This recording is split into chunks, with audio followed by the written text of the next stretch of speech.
শাবান মাসের 29 তারিখ। আজকে শাবান মাসের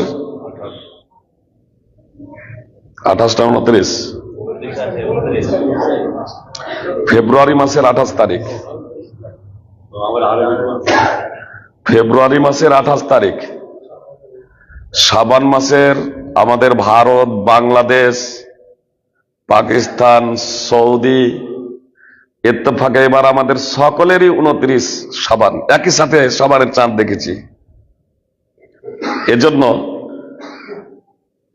আজকেই সন্ধ্যায় রমাজানের চাঁদ লক্ষ্য করবেন। যদি রমাজানের চাঁদ যদি দেখা যায় তাহলে কাল থেকে ইনশাআল্লাহ রমাজান শুরু, মানে আজকেই তারাবি হবে। আজকে চাঁদ দেখা গেলে কাল থেকে রমাজান শুরু। আর যদি চাঁদ দেখা না যায়, আকাশ পরিষ্কার থাকে, চাঁদ দেখা না যায়, অথবা আকাশ মেঘলা থাকে, মেঘলা থাকার কারণে চাঁদ দেখা না যায়, তাহলে 30 শাবান পূর্ণ করে ইনশাল্লাহ আগামী পরশু থেকে রমাজান শুরু হবে। মানে কালকের সন্ধ্যার পরে সেটা তখন রমাজানের চাঁদ দেখার বিষয়টা থাকছে। আর আকাশ মেঘলা থাকলে চাঁদ আর প্রশ্নই আসে না, তখন আপনার 30 শাবান পূর্ণ হয়ে যাচ্ছে। ফলে আপনার পরশু থেকেই রমাজান আরম্ভ হয়ে যাবে ইনশাআল্লাহ। মূলত এ কথা দ্বারা আমি আপনাদের এদিকে ইঙ্গিত করতে যাচ্ছি যে রমাজান মাস যেহেতু আমাদের সামনে চলে আসছে, পরিস্থিতি এবং সময়কে কেন্দ্র করে বক্তব্য পরিবেশন করতে হয়। এজন্য এই রমাজানের প্রসঙ্গটা আজকের খুতবায়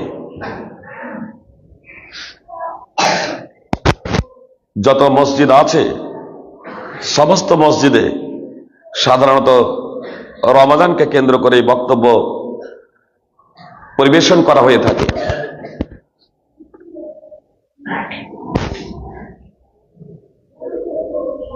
রমাজানের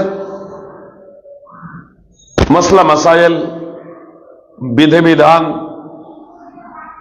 আমাদের অনেকের জানা থাকলেও সেই কথাগুলোর পুনরাবৃত্তি করা হয়। তার কারণ আমরা অধিকাংশ মানুষ রমাজানের রোজা বিগত দিনে পালন করেছি, আর ইনশাআল্লাহ এই সামনে রমাজানেও আমরা রমাজানের সিয়াম পালন করব। তবে আপনাদেরকে আমি বিশেষ বিষয়ের দিকে দৃষ্টি আকর্ষণ করব, তা হলো যে প্রত্যেকটা জিনিসের একটা লক্ষ্য এবং উদ্দেশ্য থাকে। আমি যে আজকে এখানে এসেছি এরও একটা লক্ষ্য এবং উদ্দেশ্য আছে। ইমাম সাহেব তো আছেন, তারপরে আবার আমি এলাম। আল্লাহ তাআলা মানুষকে সৃষ্টি করেছেন, তারও একটা লক্ষ্য এবং উদ্দেশ্য আছে। সাধারণত জোহরের নামাজে 2 কাতার লোক হয় না, আর আজকে জুমার নামাজে মসজিদ ভর্তি হয়ে যাচ্ছে। এরও পিছনে একটা লক্ষ্য এবং উদ্দেশ্য আছে। তাহলে প্রত্যেক মানুষ একটা টার্গেট নিয়ে, একটা লক্ষ্য এবং উদ্দেশ্য নিয়ে সে বাড়ি থেকে বের হয়। তো আজকে আমাদের লক্ষ্য এবং উদ্দেশ্য জুমার সালাত আমরা আদায় করব। সামনে রমাজান আসছে, আমাদের অন্তরে মূলত আমরা এটা আজকে সংকল্পই করে নিয়েছি অনেকেই যে আজকে রমাজান প্রসঙ্গে বক্তব্য শুনব। তার কারণ আমাদের সামনে রমাজান চলে আসছে। অনেকেই ভাবছি তাহলে টুপি কিনতে হবে, সুরমা কিনতে হবে, আতর কিনতে হবে, রমাজান আসছে একটু ভালো পোশাক কিনতে হবে, ভালো ভালো খাবার, রমাজানের পরিস্থিতি, রমাজানের খাদ্য সামগ্রী ইত্যাদি আমরা অনেকেই এখন থেকে প্রস্তুতি নিতে শুরু করেছি যে এবার রমাজানকে এইভাবে আমরা পালন করব। আলহামদুলিল্লাহ, এগুলো খুব ভালো জিনিস। তবে মূল লক্ষ্য এবং উদ্দেশ্য রমাজান, রমাজানের রোজা আল্লাহ তাআলা কেন ফরজ করলেন? খুতবার টাইম যেহেতু অতীব সংক্ষিপ্ত, এজন্য বিস্তারিত ব্যাখ্যা বিশ্লেষণ দেওয়া সম্ভব নয়। 1, 2, ইউটিউব ফেসবুকে আমার যদি আপনারা বক্তব্য শোনেন বা শুনেছেন, তাহলে আপনারা সেখানে আমার সাধারণত প্রতিটি কথাতেই প্রতিটি বিষয়ে দলিল সহ রেফারেন্স সহ বক্তব্য হয়ে থাকে। তবে আজকে যেহেতু একটু কথা বলবো বেশি, পরিস্থিতিকে সামনে রেখে, এজন্য রেফারেন্স আপনাদের সামনে উপস্থাপন করব না। তার কারণ ওই রেফারেন্সটুকুর জায়গাতে আরো আমার কিছু বলা হবে ইনশাআল্লাহ। তবে আপনাদের যদি কারো যদি সন্দেহ যদি হয়, কারো যদি দ্বিমত যদি হয়, তাহলে যে বিষয়ে দ্বিমত হবে, যে বিষয়ে আপনার সন্দেহ জাগবে, খুতবার পরে, নামাজের পরে কিংবা আসরের নামাজের পরে কিছুক্ষণ আলোচনা আছে, প্রশ্ন উত্তর পর্ব আপনারা রেখেছেন। সেই সময় আসরের টাইমে আসরের নামাজে উপস্থিত হয়ে তখন আপনারা আপনাদের মনের সন্দেহ দূর করে নিতে পারেন ইনশাআল্লাহ। সুপ্রিয় ভাই এবং বোন, তো আল্লাহ তাআলা রোজাকে ফরজ করেছেন মূলত আল্লাহ ভীতির জন্য, তাকওয়া অবলম্বনের জন্য, যাতে আল্লাহ তাআলার বিধিনিষেধ বাস্তবায়ন করে সংযমশীল হতে পারি। আমরা আল্লাহ তাআলার আদেশকে মেনে এবং নিষেধ সমূহ থেকে বিরত থেকে যাতে তাকওয়াবান, আল্লাহওয়ালা, আল্লাহ ভীরু আমরা হতে পারি, এই কারণে আল্লাহ তাআলা রমাদানের রোজাকে ফরজ করেছেন। আপনারা শুনলে হয়তো অবাক যাবেন যদি আজকে প্রথম শুনেন যে আসমান জমিন যেদিন আল্লাহ তাআলা সৃষ্টি করেছিলেন, সূরা তাওবাতে আয়াত আছে এই প্রসঙ্গে, যেদিন আল্লাহ তাআলা আসমান জমিন সৃষ্টি করেছিলেন সেই দিন থেকেই আল্লাহ তাআলার কিতাবে, আল্লাহ তাআলার বিধানে মাস হলো 12টি। যেমন ইংরেজির 12টি মাস আছে, আরবিরও তেমনই 12টি মাস, বাংলারও তেমনই 12টি মাস। তো আরবির 12টি মাস প্রসঙ্গে আল্লাহ তাআলা বলছেন যে যেদিন আসমান জমিন সৃষ্টি করেছিলেন আল্লাহ তাআলা, আকাশ এবং পৃথিবী সৃষ্টি করেছিলেন, সেই দিন থেকে আল্লাহ তাআলার নিকটে 12টি মাসের গণনা। তার মধ্যে 4টি মাস হলো পবিত্র মাস। আল্লাহ তাআলা 4টি মাসকে পবিত্র মাস বলেছেন। আর সেই 4টি মাস প্রসঙ্গে বুখারী মুসলিমে হাদিস আছে, রাসূল সাল্লাল্লাহু আলাইহি ওয়াসাল্লাম বলেছেন যে সেই 4টি মাস হলো যুলকাদা, যুলহিজ্জা, মুহররম এবং রজব। যুলকাদা, যুলহিজ্জা, মুহররম এবং রজব, যে 4টি মাসকে আল্লাহ তাআলা আকাশ এবং পৃথিবীর সৃষ্টি লগ্ন থেকে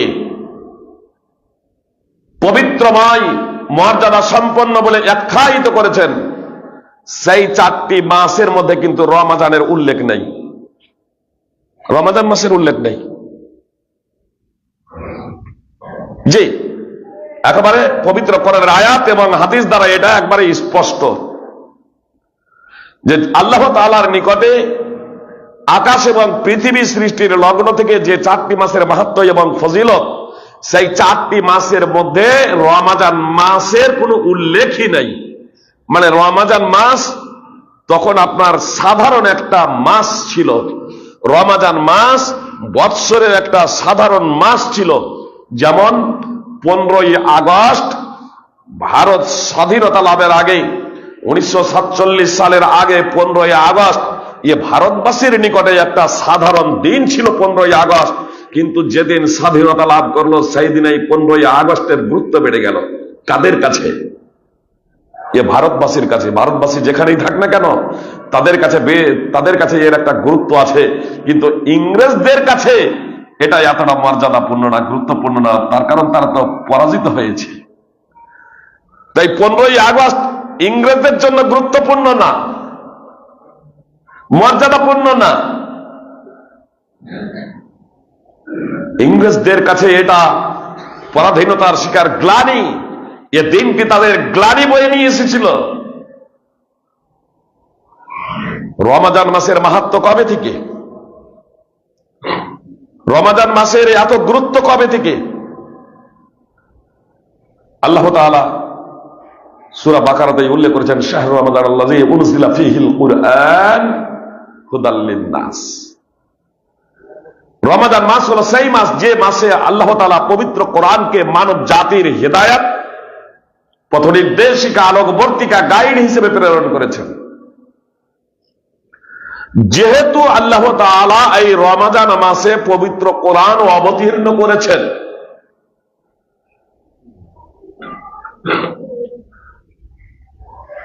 সেহেতু এই রমাদান মাসের মাহাত্ম্য এবং মর্যাদা অন্যান্য মাস থেকে এবার অনেক বেশি। তাহলে এই রমাদান মাসের এত মাহাত্ম্য এবং ফজিলত কবে থেকে? যখন আল্লাহ তাআলা পবিত্র কোরআনকে লৌহে মাহফুজ থেকে সামায়ে দুনিয়াতে একই দিনে, অতঃপর 23 বছর, প্রায় 23 বছর মুহাম্মদ সাল্লাল্লাহু আলাইহি সাল্লামের নবুয়তি জীবনে ধারাবাহিকভাবে কাল ক্রমে এ পবিত্র কোরআনকে অবতীর্ণ করলেন। তো আল্লাহ তাআলা ওই রমাদান মাসের কিয়দংশে সামান্য সময়ে লৌহে মাহফুজ থেকে সামায়ে দুনিয়ায় অবতীর্ণ করেছিলেন। এই পবিত্র কোরআনের মাহাত্ম্য এবং মর্যাদার কারণে এই রমাদান মাসের মাহাত্ম্য এবং মর্যাদা বাকি 11টি মাস, এমনকি যুলহিজ্জা, যুলকাদা, যুলহিজ্জা, মুহররম, রজবের যে মাহাত্ম্য মর্যাদা ছিল, সেই 4টি মাস থেকেও এই রমাদান মাসের মাহাত্ম্য এবং মর্যাদা বেড়ে গেল। এটা কাদের জন্য? কাদের জন্য? যারা এই পবিত্র কোরআনকে অ্যাকসেপ্ট করবে, যারা এই পবিত্র কোরআনকে অধ্যয়ন করবে এবং এই পবিত্র কোরআনের বিধিবিধান অনুযায়ী চলবে, তাদের জন্য এই পবিত্র কোরআনের এই মাহাত্ম্য এবং ফজিলত, তাদের জন্য রমাদানের এই ফজিলত এবং মাহাত্ম্য। আমরা যদি পবিত্র কোরআনকে রমাদান মাস থেকে বিচ্ছিন্ন করে দিই, রমাদান মাস থেকে আলাদা করে দিই, তাহলে এই রমাদান মাস একটা সাধারণ মাসে আবার পরিণত হবে। যেমন স্বাধীনতার ইতিহাস 15ই আগস্ট থেকে যদি স্বাধীনতার ইতিহাসকে মুছে দেওয়া হয়, 15ই আগস্ট থেকে স্বাধীনতার ইতিহাসকে যদি মুছে দেওয়া হয়, তাহলে 15ই আগস্ট একটা সাধারণ দিন। বিষয়টা বোঝার প্রচেষ্টা করেন। 15ই আগস্ট থেকে স্বাধীনতার ইতিহাসকে মুছে দেওয়া দিলে যেমন 15ই আগস্ট একটা সাধারণ দিন, সুতরাং ভারত যখন স্বাধীন হয় আর যখন নতুন নতুন ছিল, তখন এই ভারতবাসীর নিকটে যতটা আপনার উত্তেজনা ছিল, যতটা আপনার আগ্রহ ছিল, যত বছর অতিবাহিত হচ্ছে, আস্তে আস্তে 15ই আগস্ট স্বাধীনতা দিবসকে ভারতবাসী ভুলতে বসেছে। তো পবিত্র কোরআনের মাহাত্ম্য এবং মর্যাদার কারণে রমাদান মাসের এত মাহাত্ম্য এবং মর্যাদা, সুপ্রিয় ভাই এবং বোন। সুতরাং রাসূল সাল্লাল্লাহু আলাইহি ওয়াসাল্লাম বলেছেন যে এই রমাদান মাস যখন আসে, তখন জান্নাতের দরজা সমূহ খুলে দেওয়া হয়, জাহান্নামের দরজা সমূহ বন্ধ করে দেওয়া হয়। কোন বর্ণনায় আছে আসমান সমূহের দরজা খুলে দেওয়া হয়, কোন বর্ণনায় আছে রহমত সমূহের দরজা খুলে দেওয়া হয়। আসলে সবগুলোই ঘটে। রমাদান মাস যখন আসে, আসমানের দরজা খুলে দেওয়া হয়, রহমতের দরজা খুলে দেওয়া হয় এবং জান্নাতের দরজা সমূহ খুলে দেওয়া হয়, আর জাহান্নামের দরজা বন্ধ করে দেওয়া হয়। আপনারা খুব ভালোভাবে লক্ষ্য করবেন, এই রমাদানের চাঁদ যখন উদিত হবে, সুপ্রিয় ভাই এবং বোন, রমাদানের চাঁদ যখন উদিত হবে, জি, রমাদানের চাঁদ উদিত হওয়ার পরে আমরা রোজা রাখি, সাহারি খাই, রোজা রাখি, সুপ্রিয় ভাই এবং বোন। তো শাবানের চাঁদ যখন শেষ হয়ে যাবে, রমাদানের চাঁদ যখন উদিত হবে, মুহাম্মদ সাল্লাল্লাহু আলাইহি সাল্লাম বলেছেন, রমাদান যখন আসে তখন সুলসিলাতির শায়াতিন, তখন শয়তানদেরকে শিকল বন্দী করা হয়, ওয়া মারাদাতুল জিন, এবং দুষ্ট জিনদেরকে বন্দী করে দেওয়া হয়। সুপ্রিয় ভাই এবং বোন, তাহলে শয়তান এবং দুষ্ট জিনদেরকে বন্দী করা হয়। পরিণাম আমরা আমাদের সামনে দেখতে পাই। আপনার শাবান মাসের মাগরিবের নামাজেও যারা বেনামাজি ছিল, আমাদের সিংহভাগ, আমার মা বোনরা তো বেনামাজি অনেকেই, আর আমরা পুরুষ যারা আমরা বেনামাজি ছিলাম, মাগরিবের টাইমেও ফরজ নামাজ, যে নামাজ ছেড়ে দেওয়া কুফর এবং শিরক, নামাজ ছেড়ে দেওয়া কুফর এবং শিরক, নবী সাল্লাল্লাহু আলাইহি সাল্লামের হাদিস দ্বারা প্রমাণিত। নামাজ ছেড়ে দেওয়া কত বড় অপরাধ, সুপ্রিয় ভাই এবং বোন। তিনজন ইমাম শাফি, ইমাম আহমদ ইবনে হাম্বল এবং ইমাম মালিক, এই তিনজন ইমাম বলছেন কোন ব্যক্তি যদি নামাজ না পড়ে পৃথিবীতে তার বিচরণ করার অধিকার নেই। 3 দিন দাওয়াত দিতে হবে তাকে। দাওয়াত যদি গ্রহণ করে ঠিক আছে, দাওয়াত গ্রহণ করে সে যদি তওবা করে নামাজ পড়তে শুরু করে ঠিক আছে, অন্যথায় তাকে হত্যা করে দিতে হবে। আর ইমাম আবু হানিফা রাহিমাহুল্লাহ বলছেন যে হত্যা তো করতে হবে না, তাহলে সাধারণভাবে পৃথিবীতে বিচরণ করার অধিকার নাই, ততদিন পর্যন্ত তাকে জেলে বন্দি রাখতে হবে যতদিন না তওবা করে সে নামাজ পড়তে শুরু করবে।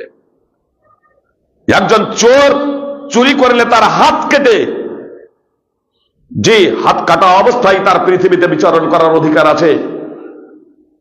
কেউ যদি চুরি করে, মদ যদি পান করে, তাকে কোড়া লাগানোর পরে তার পৃথিবীতে বিচরণ করার অধিকার আছে।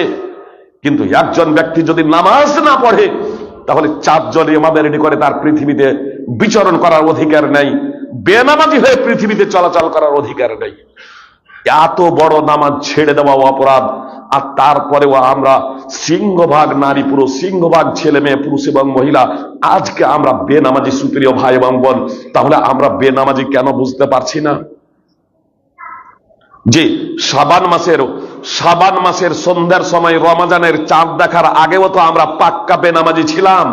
অধিকাংশ মানুষ যারা আমরা নিজেদেরকে মুসলমান মনে করি, আবার কি হলো, কোন ডাক এলো, কোন আওয়াজ এলো?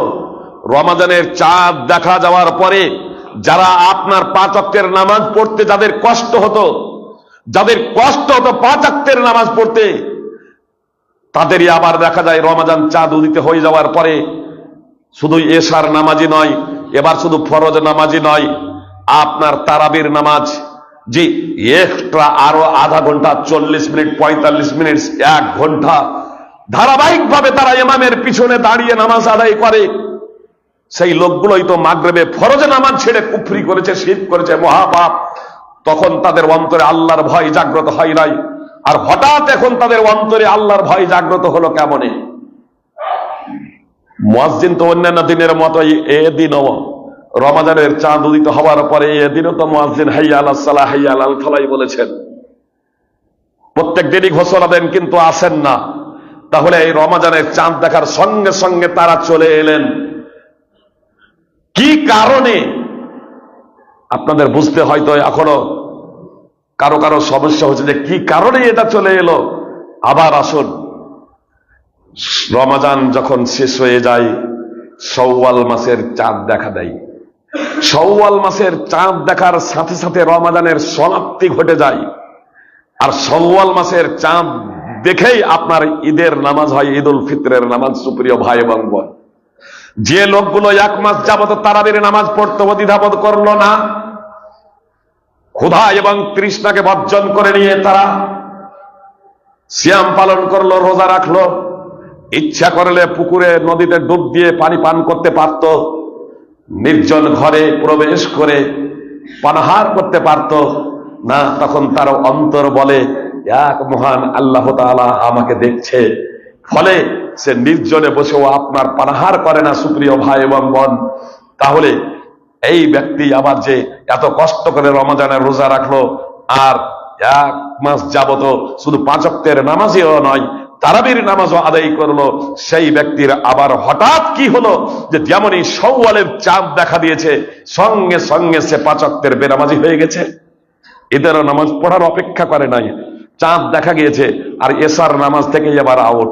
যে মসজিদে যে 2 কাতার ছিল এবার 2 কাতারি, যেখানে আপনার মসজিদের নিচে জায়গা পাওয়া যাচ্ছিল না, দোতলায় যেতে হচ্ছিল এই রমজান মাসে, আর যেমনই আপনার শাওয়ালের চাঁদ দেখা গিয়েছে সেই রকম আবার মসজিদে 2 লাইন।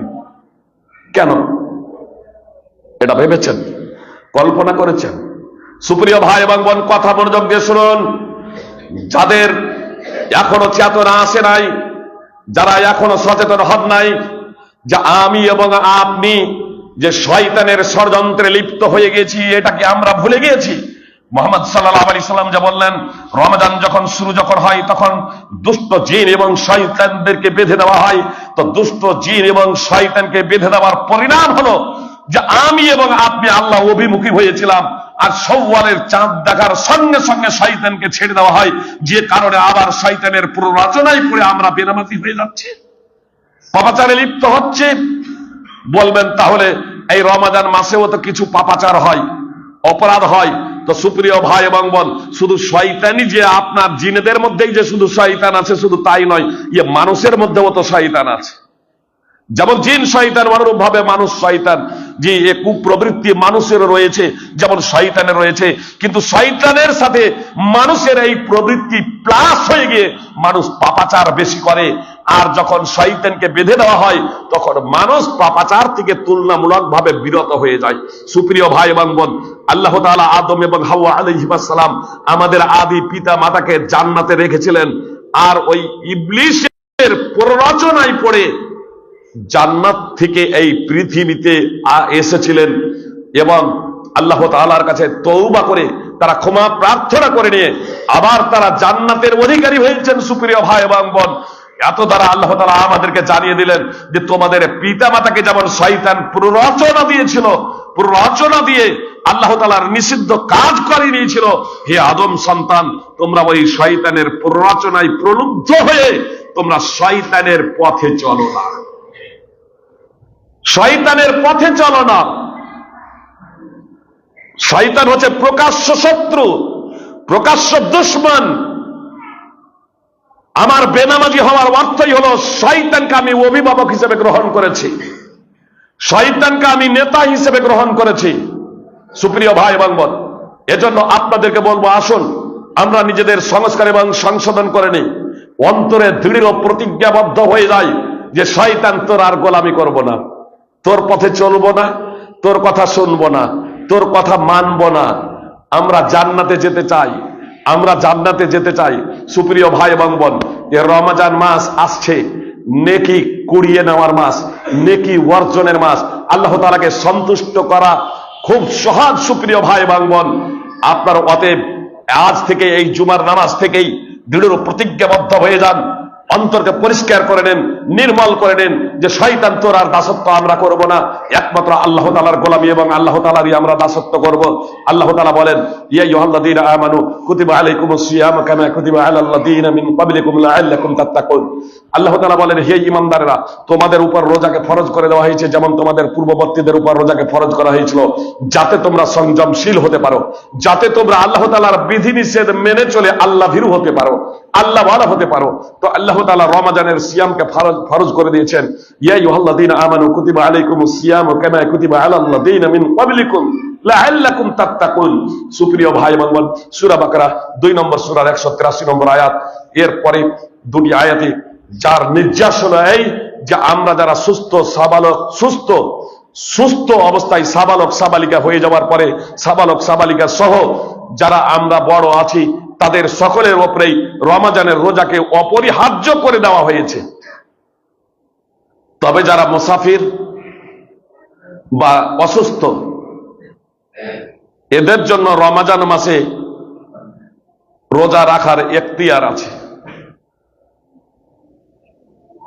মানে যারা সুস্থ, যারা সাবালক সাবালিকা হয়ে গেছি, যারা বড় হয়ে গেছি, এদের জন্য যে সময় রমজান মাস পড়বে, শীতে পড়ুক অথবা গ্রীষ্মে পড়ুক, ছোট দিনে পড়ুক অথবা বড় দিনে পড়ুক, ওই দিনেই আপনাকে, ওই মাসেই আপনাকে রমজানের রোজা রাখতে হবে। তবে রমজান মাসে কেউ যদি অসুস্থ হয় কিংবা কেউ যদি সফরে থাকে মুসাফির, তাহলে তাদের জন্য এখতিয়ার আছে যে তারা অন্য মাসে রোজাগুলো পূর্ণ করে নেবে। তবে মুসাফির যদি ইচ্ছা করে সফরেই ও রমজান মাসেই রোজা রাখবে, তাহলে তার রোজা রাখার অনুমতি রয়েছে। বার্ধক্যজনিত কারণে,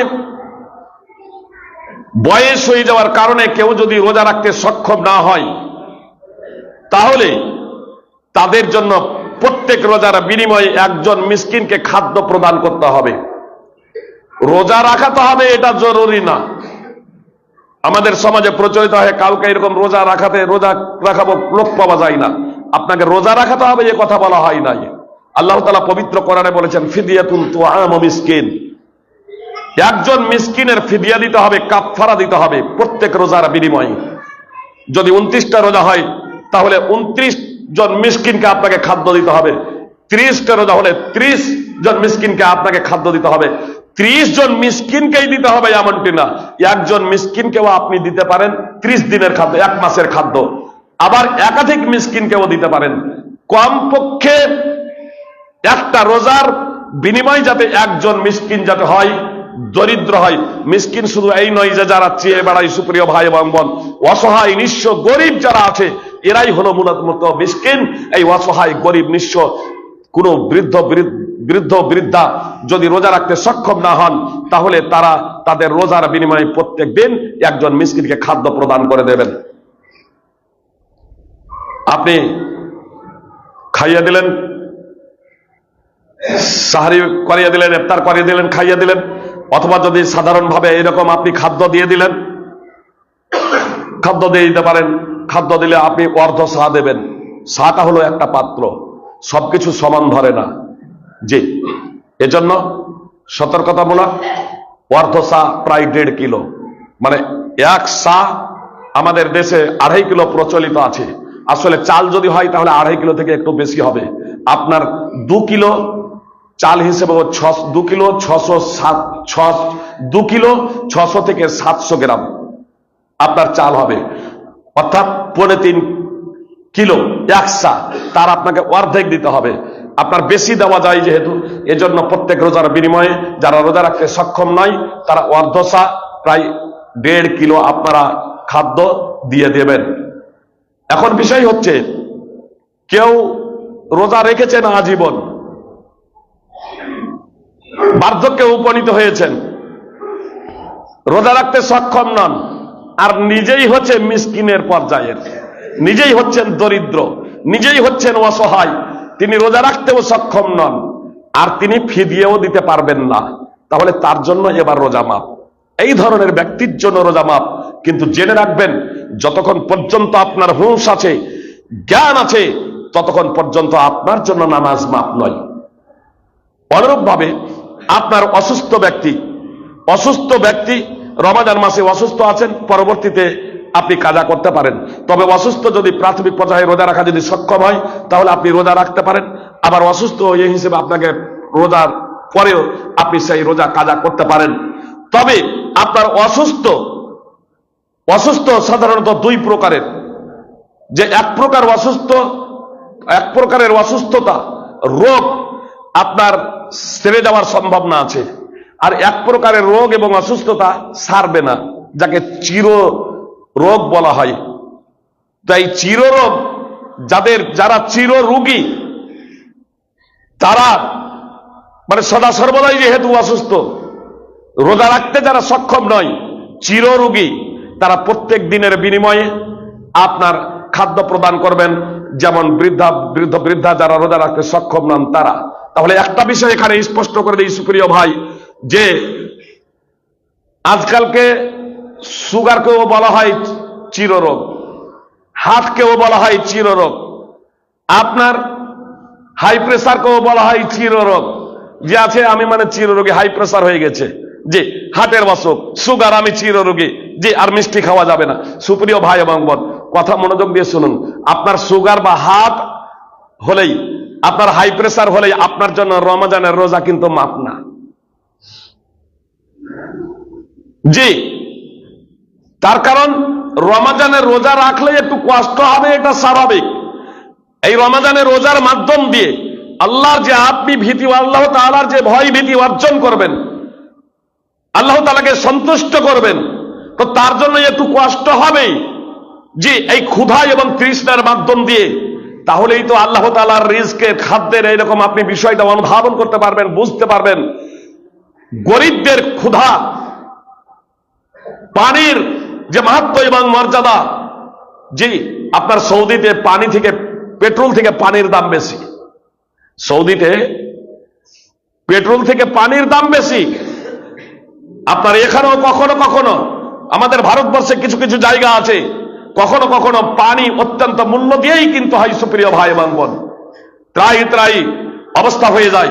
এজন্য এই পানি যে একটি নিয়ামত, খাদ্য নিয়ামত, এই নিয়ামত ইবাদতের মর্যাদা এবং মহত্ব তখনই অনুধাবন করবেন যখন আমি এবং আপনি আল্লাহ তাআলার সন্তুষ্টির জন্য সুবে সাদিক থেকে নিয়ে সূর্য অস্তমিত না যাওয়া পর্যন্ত পানাহারকে বর্জন করব।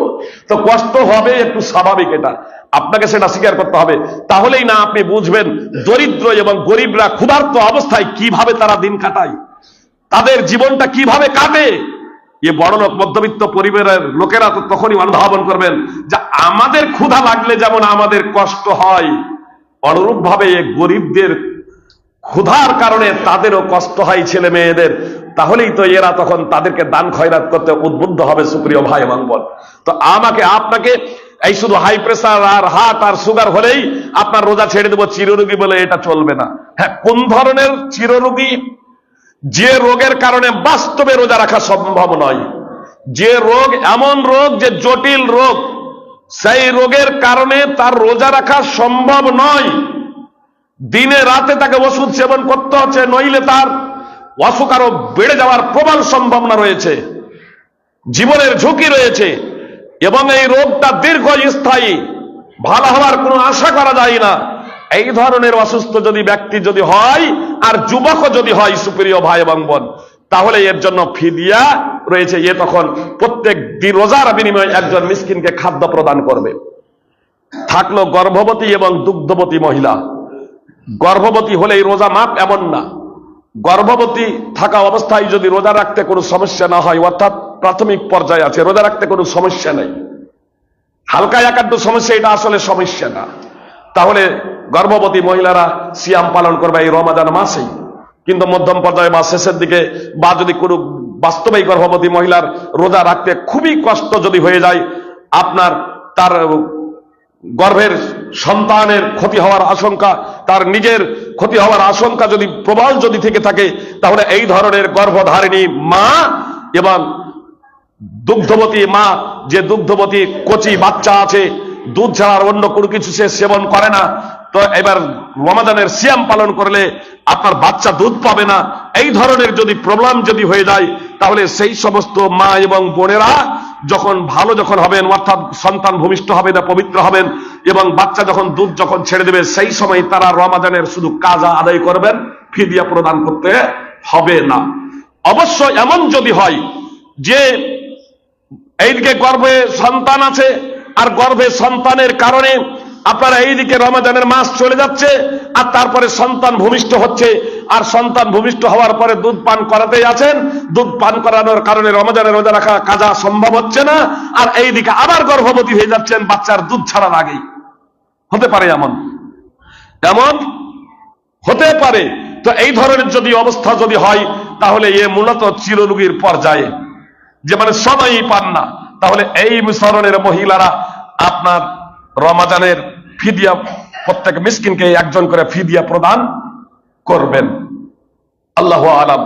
অবশ্যই ইবনে আব্বাস রাদিয়াল্লাহু তাআলা আনহু সূত্রে বর্ণিত আছে যে এই গর্ভবতী এবং দুগ্ধবতী মহিলারা আপনার খাদ্য প্রদান করলে তাদের জন্য যথেষ্ট হবে। তবে নবী সাল্লাল্লাহু আলাইহি সাল্লামের হাদিস দেখে প্রতীয়মান হয় যে অন্তত সময় পেলে তাদের কাজা করাটাই হচ্ছে প্রাধান্যযোগ্য। তার কারণ রাসূল সাল্লাল্লাহু আলাইহি সাল্লাম বলেছেন যে আল্লাহ তাআলা মুসাফিরদের থেকে অর্ধেক নামাজকে মাফ করে দিয়েছেন এবং রোজাকে রেখে দিয়েছেন, আর সেই জায়গাতে দুগ্ধবতী এবং গর্ভবতী মহিলার উল্লেখ করেছেন যে তাদের থেকে রমাদানের রোজাকে রেখে দেওয়া হয়েছে।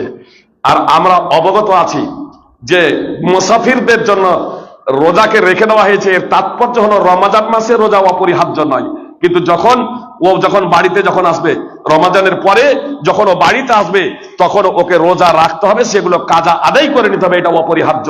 এত দ্বারা বোঝা যাচ্ছে যে মহিলাদের জন্য আপনার দুগ্ধবতী বা গর্ভবতী হলে আপনার সাধারণভাবে তাদের জন্য রমাদানের রোজা রাখা কষ্ট হলে তখন তারা কাজা করবে, কিন্তু পরবর্তীতে সময় পেলে তারা তখন অবশ্যই তাদেরকে রোজা আদায় করতে হবে। তবে আমি আপনাদেরকে বললাম যে যদি আপনার সম্ভব যদি না হয় গর্ভবতী এবং দুগ্ধ সেবন করার কারণে, তাহলে মা এবং বোনেরাও প্রত্যেক রোজার বিনিময়ে একজন মিসকিনকে খাদ্য প্রদান করবে। গুটি কয়েক মশলা মাসাইল আপনাদের সামনে রোজা রাখলাম। অবশ্য এ প্রসঙ্গে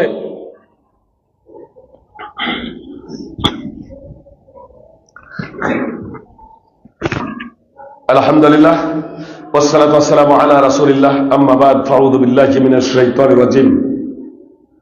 ইন্নাল্লাহা ওয়া মালাইকাতাহু ইউসাল্লুনা আলান নাবী ইয়া আইয়ুহাল্লাযীনা আমানু সাল্লু আলাইহি ওয়া সাল্লিমু তাসলিমা আল্লাহুম্মা সাল্লি আলা মুহাম্মাদ ওয়া আলা আলি মুহাম্মাদ কামা সাল্লাইতা আলা ইব্রাহিম ওয়া আলা আলি ইব্রাহিম ইন্নাকা হামিদুম মাজিদ আল্লাহুম্মা বারিক আলা মুহাম্মাদ ওয়া আলা আলি মুহাম্মাদ কামা বারাকতা আলা ইব্রাহিম ওয়া আলা আলি ইব্রাহিম ইন্নাকা হামিদুম মাজিদ। সুপ্রিয় ভাই এবং বোন, বিস্তারিত আলোচনা করার সময় নেই, শুধু এতটুকু আপনাদের বলে দিই, আপনার রোজা থাকা অবস্থায় বা সাহারি খাওয়ার পরে অনেকের কারো কারো আপনি বমি হয়ে যায়। তো আপনি বমি হয়ে গেলে রোজা ভাঙবে না, তবে কেউ যদি ইচ্ছাকৃতভাবে বমি করেন তাহলে রোজা ভেঙে যাবে। কারো যদি স্বপ্নদোষ যদি হয়ে যায়, দিনের বেলায় ঘুমানোর কারণে কারো যদি স্বপ্নদোষ হয়ে যায় তাহলে তার জন্য রোজা ভাঙবে না। তবে ইচ্ছাকৃতভাবে বীর্যপাত ঘটানো হলে হস্তমৈথুনের দ্বারা সেটা রোজা ভেঙে যাবে এবং এটা অপরাধও বটে। সুপ্রিয় ভাই এবং বোন, এজন্য রোজাকে একমাত্র আল্লাহ তাআলার সন্তুষ্টির জন্য যাতে আমরা আদায় করতে পারি, তার জন্য এখন থেকে মনটাকে ফ্রি করে নেন এবং আল্লাহ তাআলার কাছে তৌফিক কামনা করুন যে হে আল্লাহ, তুমি আমাদেরকে সদা সর্বদা তোমার পথে পরিচালিত করো। সুপ্রিয় ভাই এবং বোন, আসরের পরে সময় যেহেতু একটু আছে, এজন্য আপনারা আসরের টাইমে উপস্থিত হওয়ার প্রচেষ্টা করবেন। সেখানে আপনাদের মনের কথা আপনারা জিজ্ঞেস করতে পারবেন। শুধু আপনাদের এতটুকু বলি, ইসলাম হলো আল্লাহ তাআলা প্রদত্ত জীবন ব্যবস্থা। পিছনে চলতে হবে, আগে যাওয়া যাবে না। মুহাম্মদ সাল্লাল্লাহু আলাইহি ওয়াসাল্লামের পিছনে চলতে হবে, আগে যাওয়া যাবে না। ডানেও যাওয়া যাবে না, বামেও যাওয়া যাবে না। ডানেও যাওয়া যাবে না, বামেও যাওয়া যাবে না। এ প্রসঙ্গে আসরের পরে ইনশাআল্লাহ আলোচনা করবো। আল্লাহ তাআলা আমাদের প্রত্যেকে পবিত্র কোরআন ও সুন্নাহ অনুযায়ী জীবনযাপন করার তৌফিক দান করেন। আমিন।